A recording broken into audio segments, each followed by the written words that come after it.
Hello everyone, welcome once again to HW News Charcha. This is the weekly podcast that we do. We discuss about a range of issues, and this time we are talking about inflation. Uh, Actually, we should call this week Inflation Special Week because I think IPL is starting today, but petrol and diesel prices have already crossed century in many cities across the country. And not only the fuel prices, but also the LPG prices and the prices of medicines are set to go up. So I think the topic of the discussion today should be inflation and how it is affecting the common people of India. Joining me is our managing editor, Mr. Sujit Nair, and our business editor, Mr. Akhilesh Bhargava. So do tune in for this show. Uh, I would like to go to Sujit sir. First of all, Sujit sir, we did this show long time back, and I think it was just before the election that we did the last show. Because of the election, we could not, focus much on podcast. But once the elections are over, so we are We back are back again. to our podcast. Yes. Yes. So, first of all, the question is about inflation and relation with election. You know, Aarti, two things. Before I start, I think the way you compared cricket to inflation and all, too cool. Yeah, damn cool. It was nice. Acha, listen, you know what? I had done an editorial a few days back. And I had spoken about the fact that every day there should be an election. Every day there should be an election for the simple reason that if there is election, then the prices are at check. The politicians ensure that they don't increase prices. So I guess that's where it's come to, because the government was waiting for the election to get over. Election got over, boom, the prices go up. Now, very unfortunate. We had also spoken about the fact that see, fuel prices, fuel taxes, it just doesn't affect the rich. It affects the poor as much as it affects the rich. A person driving a S-Class Mercedes pays the same for a liter of fuel, a liter of petrol that a auto rickshaw driver pays. So the fact remains that somewhere down the line, inflation of this sort, taxes of this sort on fuel increases the disparity between the rich and the poor. The rich goes on getting richer and the poor goes on getting poorer. So it's an unfortunate thing, number one. Number two is it hits every parameter. It hits every product in the market. Fuel price hits every product in the market. So somewhere down the line, it breeds overall inflation. I think Akhilesh will tell us more about this, but my understanding is a good financial plan is where the rich is taxed and the poor is helped. I mean, that's the way it should be. The poor is spared. Here it seems to be completely different. The poor is facing the brunt, and possibly the rich, like I told you before, is getting richer. This is one phenomena which is kind of surprising and also hurting, because end of the day, after the pandemic, there's been job losses, there's been unemployment, there's been salary cuts, and so on and so forth. MSMEs are not doing well, so a lot of shortage of money in the market, a lot of liquidity crunch in the market, and then over and above this, all of these rules. It's actually sad. So that's what I would say. Akhilesh sir, this is now like a usual playbook that whenever there are elections, the prices stabilize just 2 months before that, and during the election also the prices are somewhat stabilized. Just before the election, there are cuts in taxes, as was announced by the Modi government before the assembly elections 2022, and for the 4 months there was no price rise. But now that elections are over, within 2 weeks, now the prices have gone up. What do you think about this, link between election and the inflation? Aarti, I look at this a little, more seriously from a policy perspective. Are our policies meant to be so much at the mercy of elections that you keep aside the core interests of the economy, you keep aside the core priorities of growth, you keep aside the fact that we need to be really bothered about price control, and we do these gimmicks of election आया तो ठंडे बैठो और जब election चला गया तो भाव बढ़ाते जाओ. I think, trying to deal with serious national issues which are really bothering the welfare of the common man, there's a flaw in the way we are governing our country. I think I look at it from a more graver perspective. Maybe the netas in power think that these are levers that they like to control only with reference to elections, and after that, jo ho raha hai, dekha jaye. Because if you see the present narrative that is being given by the government, on the other hand, you look at what the Reserve Bank governor's latest statement at the CII National Convention about inflation was. He says, and they say all the time, that this is transitory. First of all, it is not transitory. Transitory ka matlab hota hai 1 or 2 quarters. This has been now for more than 1 or 2 years. So let's not delude ourselves by saying it is transitory. It's fooling the people. The second is, as per the mandate of the government to the Reserve Bank of India, inflation is meant to be within a range of 2 to 6%. 4 is the average. It can go up to 6, but not beyond 6. It has been above 6. And the Reserve Bank governor says, don't worry, it will not be so for a continuous period. And he also claimed that we have been reading the inflation trajectory right. We said it's going to moderate, and see it has moderated. I also beg to disagree with the governor on this also. That's not been the case at all. If there is any moderation he's referring to, it's because RP, this phenomena you're talking about, कि election आ रहा है तो fuel के भाव मत बढ़ाओ, वो उसके जाने के बाद बढ़ा देना. So I think that also does not really hold water. What we need to understand is that this inflation is partly domestic created and partly it has come from abroad. And the government, if it remains in this state of denial or in this state of gimmick of a direct nexus between inflation and elections, then I don't think we are tackling either of them. So there is, whenever we talk about the rising fuel prices, the government says it is due to crude oil prices. Oh, look at the crude oil prices. They have gone up to $117 per barrel now. It is the Russia-Ukraine war.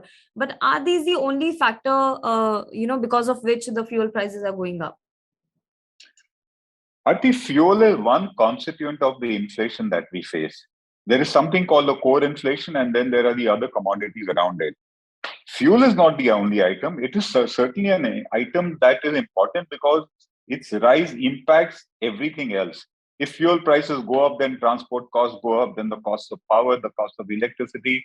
So it has an impact all around. So it becomes a much talked about issue.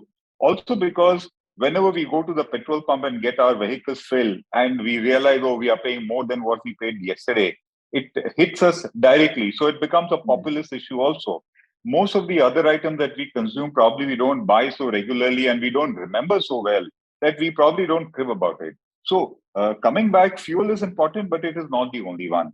The more important ones that really need to be understood and be tackled are, for example, the rise in food inflation. Food inflation has been on an elevated level now for quite some time. The government would like to say that it is because of MSP and all those factors, but then the fact of the matter is that India has been recording record levels of food production for the last couple of years because of wonderful monsoons. We still don't see that price of vegetables or food grains, etc., going down. They only remain elevated, and from time to time, we also have the ASU that we get of onion prices shooting up. So there is something seriously wrong in the way we are actually managing our food prices because it defies logic. If food production has shot up, then why is it that we do not have at least moderation in the food prices, if not prices going down? So, as I said in the beginning, there is a policy level issue here which is missing. Yeah.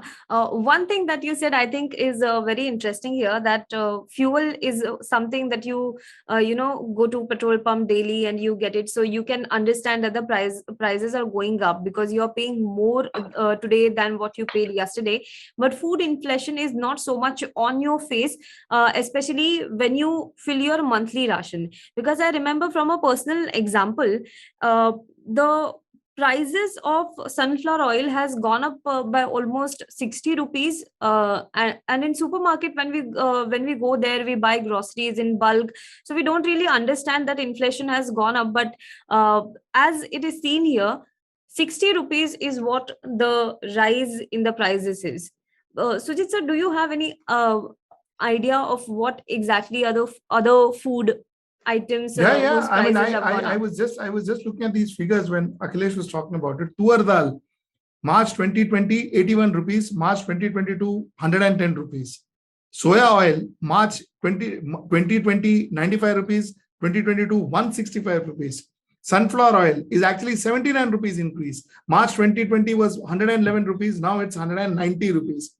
So on and so forth. The mustard oil, 120 rupees 2020, 200 rupees March 2022, so on and so forth. So I guess the price of each and every food item has gone up. Each and every food item, almost, except for things like, I found just two examples where the price has actually come down. I'm trying to figure where those two examples are, but there are just two places where the price has come down. Except for that, everywhere the price has gone up, and it is indeed sad. And one wonders what is the kind of management that when you look at this data with respect to what maybe a person, even in middle class, we say there is upper middle class, there is lower middle class. For say somebody who is in the lower middle class category, what does this inflation means to that person? See, middle class and lower middle class, it is tightening their belt. You see, this is the only thing that they look forward to: food on the table. They work 24/7. They work. Yes, Akhilesh, you wanted to say something? So Sujit, just responding to what Aarti said, for the lower and the level middle class, I'm not talking about the upper middle class at the moment. It means a lot of further, grave situation. There was a report of Pew's UK last year which said that about 30 million Indian families have gone below the middle class line into poverty. Yes. So the first thing it means is reduce savings, increase expenditure. And then when you look at it from the angle of increasing unemployment and decreasing livelihood in the country, it really means a grave economic problem for the middle class. And, for anybody who has got limited resources and who is now battling inflation. As far as the oil inflation that you spoke about, Sujit, the edible oil inflation, and talking about, policy initiatives that I have been speaking about. See, India imports almost 80% of its edible oil requirements, of which one of the key suppliers has been palm oil from Malaysia. And then you have sunflower oil, which is a key supplier, is Ukraine to us. Last year, we imported about 1.5 lakh tons of sunflower oil from Ukraine. The fact of the matter is, oil seeds in the country, we have a huge arable land. I mean, if we can have surplus wheat and surplus rice, then why is it that we have deficit of oil seeds? Where is the program missing? Why is the government not being able to do that? So somewhere there is a policy issue. And the reason is that the MSP becomes a very emotive issue. Because of the MSP, the farmers are more happy growing rice all the time and wheat all the time, because there they have a direct MSP that they see. But maybe in oil seeds, they don't see anything like that. Why hasn't over the years India been able to? I can understand that you cannot suddenly have some reserves of crude oil, petrol in your underground in the land of India. If it is there, it is there. It is not there, it is not there, because of mineral resource. But that doesn't apply to food, where India has a large arable tract of land and there is no shortage of monsoon and water. So it is here that we are failing to tackle the long-term inflationary trends that the economy faces. And that is why when the likes of the authorities and the Reserve Bank governor like to say it is transitory, we think that that's not really talking the complete truth. I completely agree. In fact, if I may take a minute more, Aarti, I think, you see, there is no strategy. There is no agricultural strategy that the country has, the government has. Agricultural strategy wherein, you kind of put systems into place where, sunflower oil, for instance, or whatever. There is a demand supply understanding. There is no demand supply understanding. It is basically what is being produced, and whatever strategies we have used in 1960s and 1950s to increase our wheat production and our rice production. MSP itself was a strategy, by the way. Let's face fact. MSP was a strategy to ensure that our produce go up, and that's exactly because once upon a time we were importing our wheat from United States. So the point that I'm trying to make is there is no agricultural strategy. There is no agricultural production strategy that we have seen in the recent past. In fact, we are leaving agriculture to market demands. So obviously, I mean, what you need to understand is you need to regulate agricultural produce to some extent, whereby incentivizing farmers to produce different categories in different locations, so that India has a fairly decent spread of their agricultural produce. Ironically, Akhilesh, I don't think anywhere in the world people see the kind of inflation that happens to onions one fine day. It goes and it skyrockets. It becomes more expensive than gold in our country. I don't think any other country sees it except for us. So I guess there is a serious deficit of planning as far as agriculture is concerned. Yeah, that's right. But when we talk about other aspects and the middle class, not only the fuel prices and the food inflation, if you look at the rate cuts on the PF, then there are price rise in LPG also. And now the medicines have also, they are set to get expensive from April onwards. It not looks like a double whammy, it looks like a quadruple whammy for the middle class. And it has all come just once. So for a middle class person who say is a salaried person, is taking a salary of say 30,000, 40,000, for him managing the finances, it's just very difficult this time around. So RP, if you actually look at it, one of the primary borrowers on account of gold loans is the middle class. And the amount of gold loans that is being given by banks and NBFC in the last 2 years has shot up. And the last thing that a middle class family wants to really pledge or put on mortgage is gold. There's a lot of emotional and emotive value to you, but now that is where we are. So people are actually, putting up their gold and taking loans on that. Correct. Aarti, another thing, Akhilesh, I wanted to draw your attention to is, you see, this Labharti politics. Labharti politics, which in fact, the first people to talk against Labharti politics was Bharatiya Janata Party. They had criticized Arvind Kejriwal a lot when when they had said that what are we talking about? Free 200 units of free. Yeah, everything free will only kill the citizens. It's only going to draw more problems. It's only going to have get the people, the inflation is only going to rise. And they were so correct then. But now the entire country is into Labharti politics. All the political parties are into Labharti politics. They say that BJP won the Uttar Pradesh election because of Labharti politics. Now this Labharti politics is going to put tremendous pressure on the economy. It is going to put, ultimately somebody has to pay. It is not that the neighbor is going to come and play for whatever you are offering free. Finally, taxpayers are paying for whatever you are offering free. So therefore, you are going to collect these monies from either direct taxes or indirect taxes. When you are going to collect these monies from direct taxes and indirect taxes, both, when you are collecting monies from direct taxes, small companies are going to suffer. MSMEs is going to suffer. When you are collecting from indirect taxes, GST, every individual is going to suffer, because ultimately nobody is going to pay from their pocket. Finally, who is the payer? Who is going to pay it? The consumers. So the fact is, all these are all percolating, all coming back to politics, all coming back to electoral politics. Unfortunately, that's the sad part of the story. Sujit, the point here is that while there are electoral politics which are there, why do autonomous institutions like Reserve Bank of India, under whom mandatorily and statutory is the sole domain of monetary policy fixation, which is a huge determinant and influencer at times on inflation or the methods of controlling it. Why do they buckle under the politics and they are willing to compromise their own situation? The real issue lies there to me also. Why do we have that? Akhilesh, autonomy is a word that we need to remove from the from our dictionary in current India, in modern India, in new India, as they call it. I don't think there is a concept called autonomy. Where is the autonomy with the election commission? Where was the autonomy with the Reserve Bank of India? People who spoke about autonomy are out. They are doing other jobs. They were thrown out. So the fact remains that autonomy or questioning that concept doesn't arise in today's India. And that's the unfortunate part, Aarti. Correct. So when we talk about inflation and when we talk about these things, we don't also take into consideration the example which I think Hemant Soren gave in Assembly, Jharkhand Assembly. He said that the inflation is going up so much that it will also affect the education of students. Now, after the pandemic, so many children have already dropped out of school, especially children who have dropped out of school. And there could be possibly the societal, you can say the impact on the society as a whole because of this inflation that we are not talking about. We talk about the middle class and the problems it will face, but we also have to go to rural areas also where how this inflation will affect them. Because if they can't afford to send their children to school, then the child will drop out of school.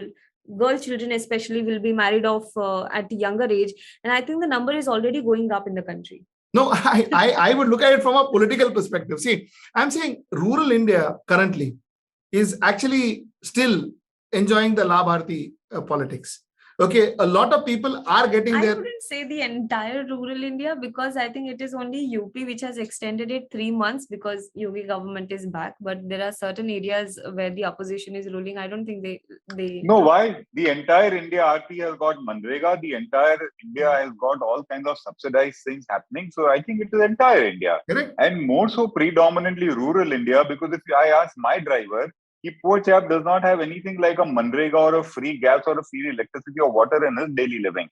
And which we see more predominantly in the rural areas, which gets to a massive issue that I see and which is never addressed, is we pay all our attention to the rural sectors. Well, I think irrespective of rural or urban, whoever faces stress, it could be a man living in a city or a man living in a village, whoever is facing an economic crisis needs to be given the same attention. But I think today, for the sake of vote bank politics, the urban poor, the urban unemployed, the urban distress, the urban stress does not get the attention that he deserves.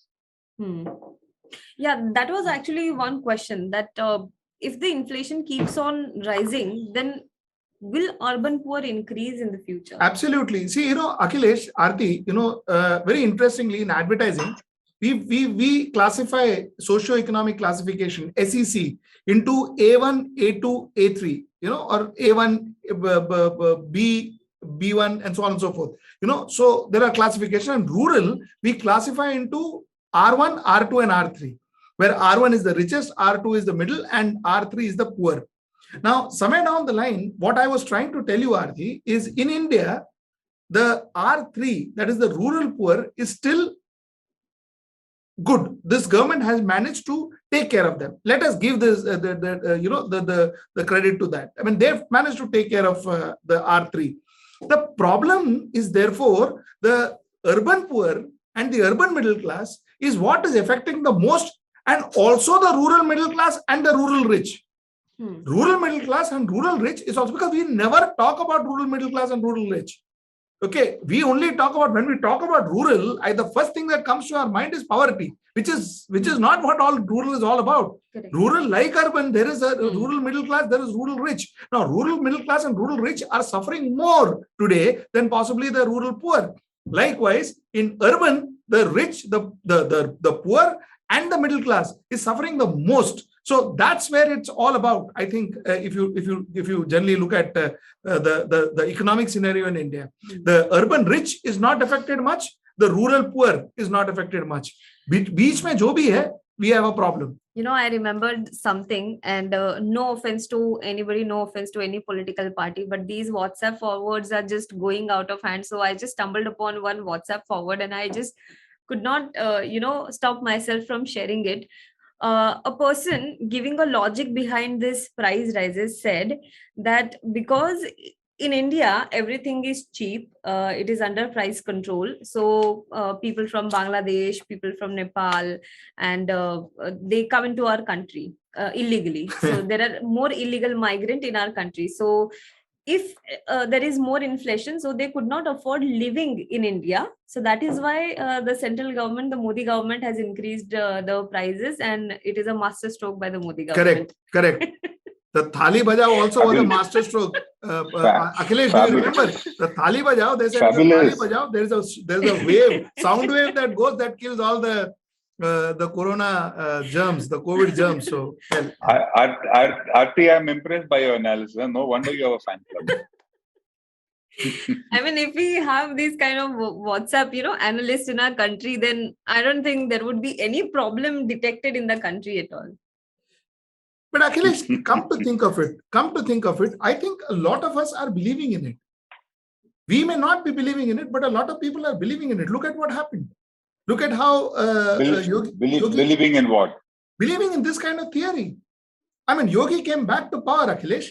And the fact is, what happened about all those bodies in Ganga? What happened about all those problems that people were talking about? What happened about all those human right violation, freedom of expression? What about all those? Nothing mattered. Nothing mattered. He didn't. BJP not only came back, they came back with a fairly decent majority. Maybe they didn't get what they got last time, but they came back with a fairly decent majority.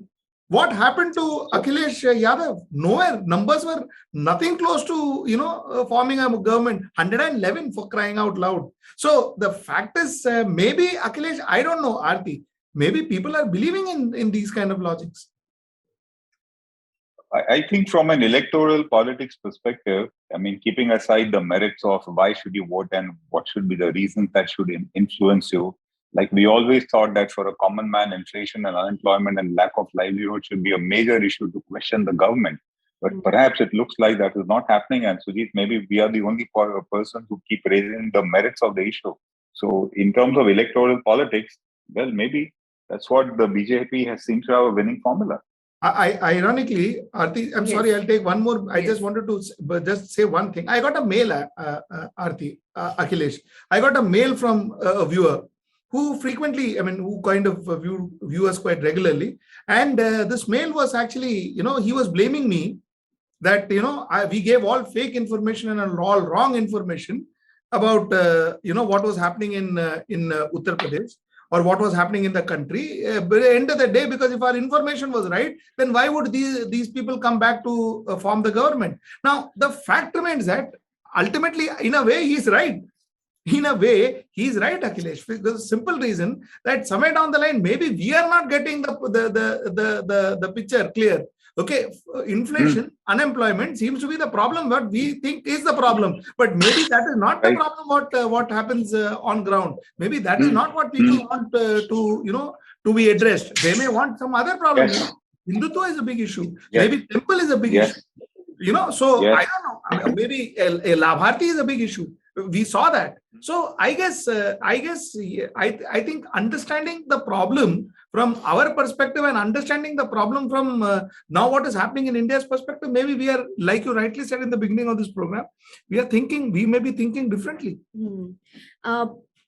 We still do a lot of live programs with senior journalists, and I remember after the election results were announced, one of the journalists actually told me, he said, once upon a time, the onion prices in the country led to a fall of the government, led to collapse of the government.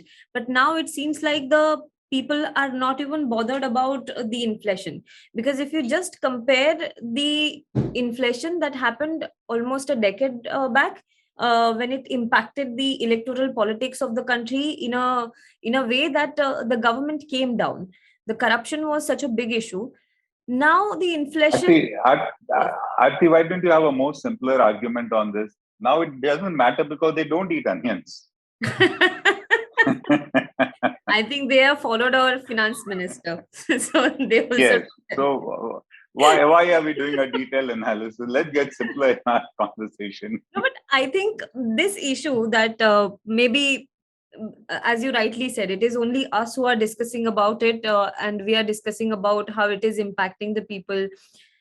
People are all bothered about थोड़ा सह लेंगे, लेकिन देश के लिए ये बहुत ज़्यादा ज़रूरी है. Aarti, let me tell you, as a practicing chartered accountant and a consultant,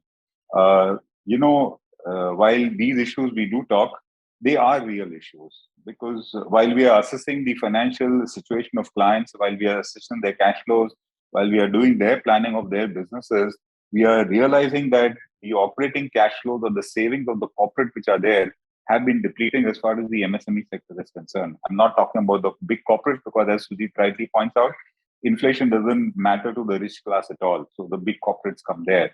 But at the level of even businesses, inflation is biting. It is eroding their savings, it is eroding their incomes, it is eroding the net operating cash flows, and it is eroding their growth also. So it is a real issue at that level also. It doesn't get translated into electoral politics is a very different phenomena. Whether on that probably we'll pick Sujit's brain at some point of time because he's in the thick of it. But inflation does impact a common businessman, a common entrepreneur. It impacts particularly in the unorganized and the MSME sector. Why do you think it does not reflect in electoral politics, Sujit sir? Do you think that because people have just forgotten about that their, their incomes or everything that they do is somehow dependent on politics? I think the Bina factor has a major role to play in it. If not Modi, then who? That's a major role to play in it even today. Now, let me get back to another very major. This is an insight. I don't know whether this is right. This is a right analysis. I don't know whether this is right. But Aarti, till date, opposition parties in this country have been trying to say what Modi government didn't do, and trying to say that inflation बढ़ गया, unemployment बढ़ गया, so on and so forth. I don't think opposition parties has actually looked into the fact or dwelled into the fact or deep dive into what the political parties, what is BJP doing that is getting them these votes. Why are these silent voters voting for them?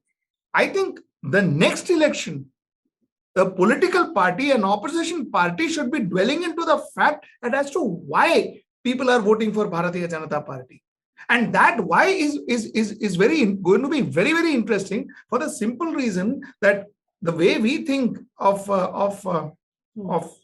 electoral politics, that unemployment, inflation, safety, security, these are factors that should be affecting election. वो नहीं हो रहा है, तो फिर क्या हो रहा है? What are the people voting for? Maybe people do realize that, the prices are going up and inflation is going up. But the thing is, they don't trust the opposition enough to fix the situation. Possibly. They may feel that if we vote out Modi government, then maybe the situation will be worse. So, Aarti, now you answered the question. See, now look at it. Then the opposition, other than saying that अरे आपने unemployment बढ़ाया, आपने वो safety बढ़ाया, I think the opposition should be playing a role or should be campaigning to give confidence to the people that I can do this job better. You know what I'm saying? So see, somewhere down the line, what is winning a competition? Winning a competition is doing better than what you do. Winning a competition is not doing something else. I mean, if it's a drawing competition, I cannot sing and win the drawing competition, can I? Okay, likewise, politics, if you are saying that, if a voter is voting you because of you giving them subsidy, then might as well go and tell the voters how you can give better subsidy without harming them or without causing them long-term harm. Maybe that is what the thing is. Yes, Akhilesh. So, Sujit, you have to give marks to the ruling party for seizing the narrative and ensuring that only their narrative works in electoral politics. Absolutely. I've started to believe that Bharatiya Janata Party, the current Bharatiya Janata Party, seems to be understanding India better. They have engineered, they have not only socially engineered, they have mentally engineered India in such a way that India is buying into their ideology. Now, that is something that I am very clear, especially north of India. It's kind of buying into their ideology. And slowly, what my editorial today talks about Karnataka, I think, even Karnataka, it's there is a conversion that's happening. Until such time that this conversion happens, every electoral politics, every election, Bharatiya Janata Party will either win or do well. There is no question about it, Aarti. Yes. If we talk about the other aspects of inflation and electoral politics, what are the other examples where the prices are going up, but as such it is not affecting the middle class, but in the future it may affect them? In the sense? In a sense that there are a lot of queries that have come our way, which ask us whether the Indian situation can turn into the Sri Lankan situation, the current economic crisis that Sri Lanka is facing. Can it happen, or is it far-fetched idea? It cannot happen. It cannot happen because let's understand the economic crisis that Sri Lanka is facing today is because national income has gone down for it, primarily on account of COVID first, which they did not have the reserves to withhold. And thereafter, on account of now the Ukraine war, because tourism, one of the key foreign exchange earners, is gone down substantially.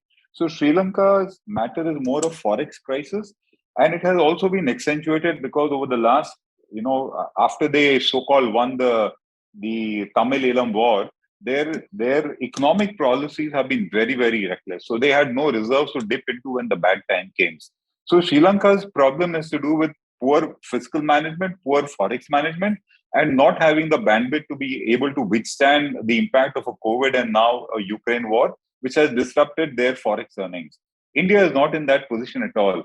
Even though the government likes to tom, of course, on the other side that, oh, we've had $400 billion of exports this year, a record, etc. We should be mindful of the fact that even after that, our current account deficit, which is the surplus of imports over exports, is to that, $190 billion.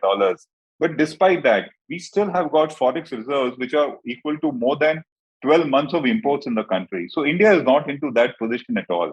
There is no comparison between the two, and we would not get into such a situation. For Sri Lanka, it has come down to basic issues. Like, for example, they couldn't conduct their exam because paper was not there. Fuel has been rationed. There are lines there. So because of not having forex reserve, they are not able to import anything. And wherever it's an import-related commodity in consumption, they are facing a crisis. We are on a very different footing altogether. No comparison.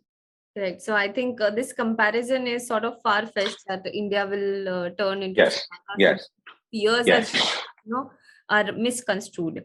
Another question that I often think about it a lot, because whenever the government is asked about the situation of economy, when we talk about inflation, when the opposition talks about inflation, the government keeps on giving the GST figures, that how they have earned their GST revenue, and the GST revenue is topping the charts or something like that. So let us be very clear about that, Aarti. GST figures are not a barometer of the state of the economy.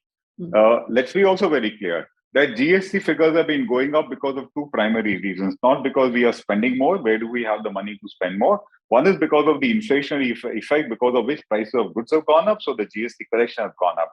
The second and a very important factor is that out of about an average collection of 1,30,000 crores to 1,40,000 crores of GST, almost 30,000 crores is because the systems have got so tight because of their digital e-surveillance that the evasion is not taking place. And that is kudos to the government for being able to prevent the GST evasion on such a big basis. Lots and lots of people were evading and enriching themselves. That has stopped. But that does not reflect the state of the economy per se. It's just that the administration has got tightened. In respect of the increase in GST that should really take place, it has to take place because of growth in the economy. Well, that's not happening at the moment. Just because inflation is impacted, it doesn't mean we should be happy about it. Correct. I want to ask one particular question to Sujit sir here is, overall, if you look at the situation in the country, I don't know, some people might be feeling very happy about it, but I'll say from a very personal example, as a millennial, maybe in 25 or 26 years of age, some of the people in my age are unemployed. Majority of them maybe are unemployed, or they have just started figuring out this situation of unemployment, and then there is inflation, there is financial uncertainty. How does this affect such people? See, inflation is affecting whether you're employed or unemployed. I think inflation affects everybody, and the fact that your unemployment is somehow affecting the Global Economic Forum said. It is making youth disillusioned, completely disillusioned, which is a very dangerous aspect. We've been talking about this for a long time. It's a very, very dangerous thing. You spoke about what is something that we have not addressed in inflation, and that is disillusionment. Disillusionment is causing a lot of problem. Disillusionment. So Sujit, Sujit, sorry to interrupt. Let me just quote a Reserve Bank survey that is done regularly quarter to quarter. For the last 2 years in particular, the consumer confidence about, or rather the household confidence about its income and about its future income has been touching record lows. So it is impacting the very confidence of the entire household sector, and the worst impacted is the middle class. Exactly. That is what my point is. There is a certain amount of uncertainty when it comes to income. So people are now kind of worried that maybe they don't know if, this is the kind of income they will be earning in the future or not, and what will be their lifestyle. Those who have family members, those who have just taken up the responsibility of running their family. So it is also the inflation. We are talking about the other aspect of it, but mentally also it affects a lot of people. Absolutely. Yeah, it absolutely affects. I think a lot of psychologists today talks about it a lot. A lot of psychiatrists today talks about inflation and the way it has affected people. Inflation, this tax terrorism, which is currently happening now. It's been made more difficult. Achilles, GST now they're made more. If more errors, if there's an error in your GST filing, you could be prosecuted. You could go behind bars. Yes. So I think Yes. it's like the olden days. If you don't pay taxes, they'll come and whip you. So that's the way it is. Yeah. If you do mistakes Right. in taxes, they still come and whip you. So, Yes. But then if the government does mistakes in its calculation, the Babu is not whipped down. Government bet. is, it goes unpunished. It is above everything. No, that's a very nice thing which Supriya Sule had mentioned about it in yesterday's her speech on Friday. I think Friday. Where she said that, listen, when finance ministry does errors in their finance bill and things of that sort, they correct it.